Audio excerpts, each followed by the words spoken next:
Hey everyone, I don't know why I say that, but um, the surprising power of atomic habits. Um, the first, I don't mean it's the first, but a book that I still read, which is the first book actually read till date. It's a hard copy book. It's about James Clear. It's about atomic habits by a guy named James Clear. And in this book, the chapter where he tells us about the surprising power of atomic habits, he tells us James Clear opens up about this guy. The guy named is David Brailsford, who took over the cycling, who took the over the British cycling back in 2003. After this team, actually, for over a century, it never won anything. It was actually mediocre. Decade, it stayed over. I don't know, it's a century or it's decades. It stayed decades without winning a Tour de France, which was one of the worst records in Olympic cycling. But when David Brailsford came along, he came with a philosophy. He called this philosophy the aggression of marginal gains. The idea is that if you broke down everything involved in riding a bike and each improve each piece on just 1%, those small improvements will add up to something much bigger. And his team didn't just train harder, okay? They redesigned bike seats for comfort, rubbed alcohol on tires for better grip. They even had riders wear electric heated seats, electric heated overshorts to keep muscle temperature ideal. They tested different fabrics for aerodynamics and even optimized the pillow and mattresses riders slept on. But none of it was individually impressive, okay? But coming together all together, all this compounded to something. And within even 5 years, the British cycling dominated road and track cycling at the Beijing Olympics. They kept winning for years after. But James Clear uses this story to introduce his central thesis here. Thesis is that habits work like compound interest. Like our habits are like compound interest. A single decision, a single day, a single 1% improvement or decline is basically invincible, right? But when you repeat it regularly, it compounds, and that's why he says that habits are like compound interest. And he actually even runs the math. And he says if you get 1% better every day for a year, you end up roughly 37%, that's 7 times better by the end of the year. And also, inversely, if you get 1% worse every day, you decline nearly to zero by the end of the year. And the visual he uses is a graph where the line of bad habits and the line of good habits look almost identical for a long stretch, barely diverging. And then suddenly the good habits line shoots upwards while the line of the bad habits line collapses. But the point here is trying to tell us is that outcomes are a lagging measure of our habits, not the habits themselves. And by this graph, he usually goes further and tells us that time is the magnifier of all of your habits. It magnifies your habits. You know, and even argues that humans are bad at appreciating this because we crave big, visible, immediate wins. And a 1% improvement doesn't feel like anything worth mentioning. So people dismiss small habits as insignificant, not realizing they are accumulating silently in the background for better or for worse every single day, you know. And I mean, this is what I'd say, guys. There's something known as the law of accumulation, where everything you do usually compounds for a very, very long time. And Claire even then reaches for a second image here. He says he takes a commercial flight from Los Angeles to New York, okay? And he uses this to show how small shifts compound into widely different outcomes. He says if the pilot adjusts the flight path by only a few degrees at departure, okay, the plane doesn't end up slightly off course, yeah, but over the length of the whole journey, that tiny early adjustment lands the plane into a completely different city, and even goes further, say maybe even Washington DC or Boston instead of New York, which was the ultimate what destination. And I mean, this is so true, guys. The same which applies to our habits and decisions. A small change in direction, sustained over months or years, guys, doesn't produce a small difference in destination. It usually produces an entirely different life completely. The life feels negligible in the moment you make it, obviously, precisely because you are standing right at the point where the paths haven't diverged yet. Like I was saying about the graphs. And this leads, and when he even talks about this is where this actually leads into his point about time magnifying things, right? Just like I was saying, time is the magnifier of all. Time doesn't neutrally pass while you wait for results. Time actually, it acts as a multiplier on whatever you are already doing. Yeah, right. If your habits are good, time speeds up your progress and works in your favor, right? But if your habits are bad, time accelerates the damage. Did you get that? Let me say that again. If your habits are good, time speeds up your progress and works in your favor, right? But if your habits are bad, time usually accelerates the damage. And the margin between success and failure isn't decided by one big moment, guys. It's not usually one big moment. It's usually the work you put in the background. It's magnified by every day that passes afterwards. You know, and for some sort, this is where this shapes the idea of what progress. This is where these things James Clear talked about. This is where the idea. This is where this sharpens the idea of what progress actually looks like. And most people expect progress to be actually linear, you know, that you need to put effort and get proportional results and a predictable upward line.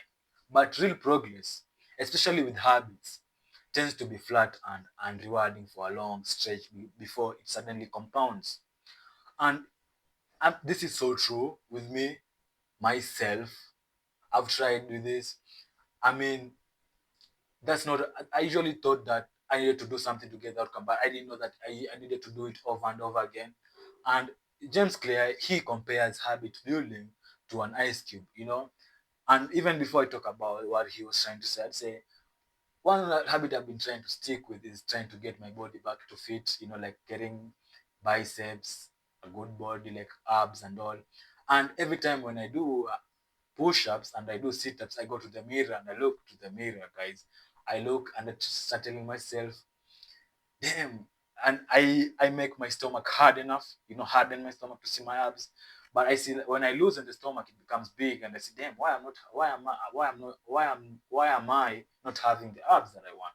But what I didn't realize is that I needed to sustain the habit long enough for me to reach a point known as the latent plateau of latent potential, right?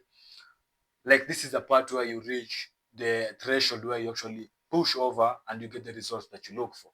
And this actually takes time. And James Clear actually tells us this. He uses an example of an ice cube in a room which slowly is heating up. Like the room heats. There's an ice cube in a room, and the ice cube heats from 25 degrees Fahrenheit to 31 degrees. But it's 25 degrees Fahrenheit, 26 degrees Fahrenheit, 27, so on until 30. But when it reaches to 31 degrees Fahrenheit, nothing visible happens, right? Then at 32 degrees Fahrenheit, it starts melting, seemingly at once. He names that gap between effort and visible results as the plateau of latent potential, just like what I was trying to say a while back right now. And the space between what you expect to have achieved and what you have actually got to show for it there for it for it I mean, um you call that the value of disappointment, that point where you are, you know um you are at the space between what you expect to have achieved and what you've actually got to show for it. It's called the valley of disappointment, right? And people in that valley tend to assume the method isn't working and quit, when in reality the results were simply being stored up rather than displayed. you know visible results are a delayed signal, not a real-time one. And judging a habit after 2 weeks is judging it before the data even exists yet. And this is so true. For most of my life, I've always liked playing basketball. And I remember back when I was in high school, I didn't know how to dribble. I didn't know how to go a left layup, like going a left layup. Then it came to me that you need to put in the work. But I do it, and I could do a left layup drill for 2 weeks straight and still not see results. And when I came to do the layup in a drill, and I still couldn't do the layup in an actual game, all these things. But afterwards, when it came later in life, I could actually see, oh, actually need to do this thing for a while, for this, for the actions I've been putting it to actually accumulate for the longest time possible, right? And that's what I'm trying to say here, that visible results are a delayed signal, not the real time one. It's like you're trying to judge a habit after 2 weeks is like judging it before the data even exists yet. Like I tell myself, why is it not showing up? Why am I not able to do a twin between the legs in a game situation? These things I came to know that they take time, you know. And from there on, James Clear moves on into his argument for systems over goals. And systems over goals here, he says winners and losers in almost any pursuit usually have identical goals, right? We usually, a win and a loser, it's like you're trying to play ball, and a player, a winner and a loser, it's like playing a game with opponents. You all know how to dribble the ball, you know how to make plays, right? And all of us have the same goals. Every team in a tournament wants to win, every applicant wants the job. I mean, isn't that how it is? So the goal isn't itself can't be what separates outcomes, since everyone's aims at the same one. You know, I think achieving a goal is also only a momentary change, guys. Many people who hit a big goal, like finishing a marathon, or hitting a savings account target, actually regrets afterwards, because the goal was the whole plan and there was no system underneath it to sustain the behavior once the target was hit. And I think it's like you base your habits based on your goals instead of your systems, or instead of your identity. you know and I think goals can even restrict present happiness, guys, since they implicitly say, I'll be fine once I get there. I'll be fine once I hit that target. I'll be fine once I get the chance to play the game. I'll be fine once I get that girl. You know, pushing contentment into a future that keeps moving. And his resolution isn't to abandon the ambition, okay? It's to stop confusing the direction setting job of a goal with the actual mechanism of change, which is the system, the daily repeatable process that produces the results as a natural side effect rather than the main event, guys. And I'm not saying this as a flat fool, like trying quotes or anything. Okay, this is actually true. His well-known line is, you don't rise to the level of your goals, you fall to the level of your systems. And I'll repeat that again. You don't rise to the level of your goals. You fall to the level of your systems. And at some point in the chapter, he closes the chapter by explaining his title choice directly, about atomic. It's like atomic. What he's trying to say is it's like doing double duty. It means something extremely small, but also something that's fundamental building. It's a fundamental building block of a much larger system.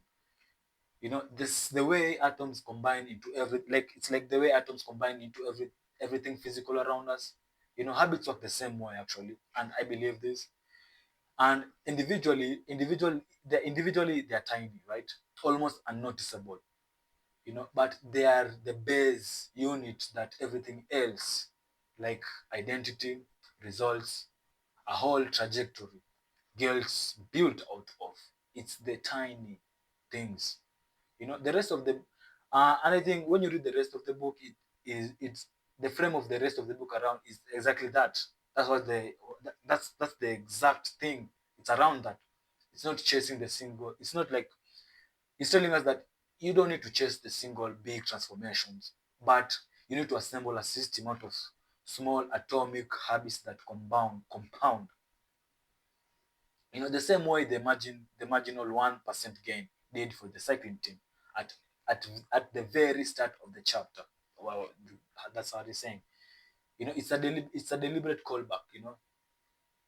It's a deliberate callback. He opens on Brailsford's team accumulating tiny changes and closes by naming the same mechanism as the operating principle of the whole book.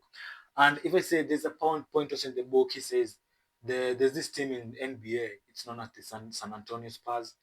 They have a quote at their locker rooms, and I don't know the exact quote, but he says it's about a guy hitting on a rock, you know, a man hitting a rock with his hammer and his nail. I don't know, something like that. And as this guy hits the rock, he kept hitting the rock, but at some point the rock broke into pieces. But he realized that this rock did not break because of that one hit.